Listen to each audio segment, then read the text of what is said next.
America, Israel కూటమి, Iran మధ్య యుద్ధం 14వ రోజుకు చేరుకున్న తరుణంలో అంతర్జాతీయ రాజకీయాలు అనూహ్య మలుపులు తిరుగుతున్నాయి. రష్యా అధ్యక్షుడు వ్లాదిమిర్ పుతిన్ అజ్ఞాతంలో ఉన్న ఇరాన్ కొత్త సుప్రీం లీడర్ మొజ్తబా ఖమేనీకి రహస్యంగా సైనిక నిఘా సమాచారాన్ని అందిస్తున్నారంటూ అమెరికా అధ్యక్షుడు డొనాల్డ్ ట్రంప్ సంచలన వ్యాఖ్యలు చేశారు. ఫాక్స్ న్యూస్ రేడియోకి ఇచ్చిన ఇంటర్వ్యూలో ట్రంప్ మాట్లాడుతూ రష్యా నుంచి ఇరాక్ అందుతోన్న మద్దతుపై తనకు బలమైన అనుమానాలు ఉన్నాయని స్పష్టం చేశారు. ఉక్రెయిన్ రష్యా యుద్ధంలో కీవ్కు తాము అండగా నిలిచినందుకు ప్రతీకారంగా ఇప్పుడు పుతిన్ ఇరాన్కు సహకరిస్తూ ఉండవచ్చని ఆయన విశ్లేషించారు. ప్రపంచ శక్తుల మధ్య ఇదొక సాధారణ ధోరణిగా మారిందని, తాము ఒక పక్షానికి సాయం చేస్తే చైనా లేదా రష్యా మరో పక్షానికి మద్దతిస్తున్నాయని ఆయన అభిప్రాయపడ్డారు. ఈ వ్యాఖ్యలు ఇప్పుడు పశ్చిమ దేశాల్లో రష్యా వర్గాల్లో తీవ్ర చర్చకు దారితీశాయి.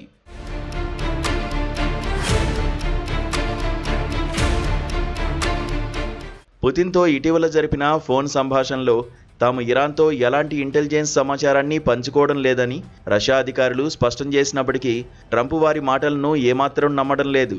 రష్యా అందించే సమాచారం వల్ల అమెరికా యుద్ధ నౌకలు, ఆస్తులపై ఇరాన్ దాడులు చేసే ప్రమాదం ఉందని నిఘా వర్గాలు ఇప్పటికే హెచ్చరించాయి.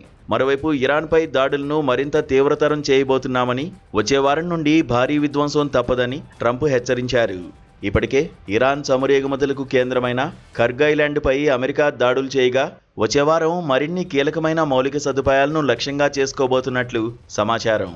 ఈ తీవ్రమైన హెచ్చరికల నేపథ్యంలో అంతర్జాతీయ చమురు మార్కెట్లలో అనిశ్చితి నెలకొంది. హార్ముజ్ జలసంధిని మూసివేస్తామని ఇరాన్ ఇప్పటికే హెచ్చరించడం వల్ల ప్రపంచ ఆర్థిక వ్యవస్థపై యుద్ధ ప్రభావం పడుతుందనే ఆందోళనలు వ్యక్తమవుతున్నాయి.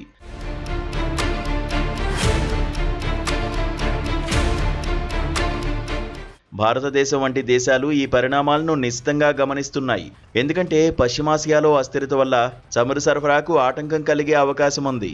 ట్రంప్ తన రెండో విడత పదవీ కాలంలో ఇరాన్ విషయంలో అత్యంత కఠినమైన వైఖరిని అవలంబిస్తూ రెజ్యూమ్ చేంజ్ దిశగా అడుగులు వేస్తున్నట్లు విశ్లేషకులు భావిస్తున్నారు.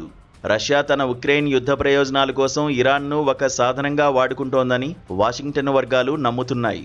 ఇరాన్ కొత్త నాయకుడు మొజ్తబా ఖమేనీ అజ్ఞాతంలో ఉండి యుద్ధాన్ని నడిపిస్తుండగా రష్యా మద్దతు వారికి కొండంత అండగా మారుతోంది. ఈ త్రైపాక్షిక పోరు చివరకు ఎటు దారి తీస్తుందనేది ఇప్పుడు ప్రపంచాన్ని కలవరపెడుతోంది.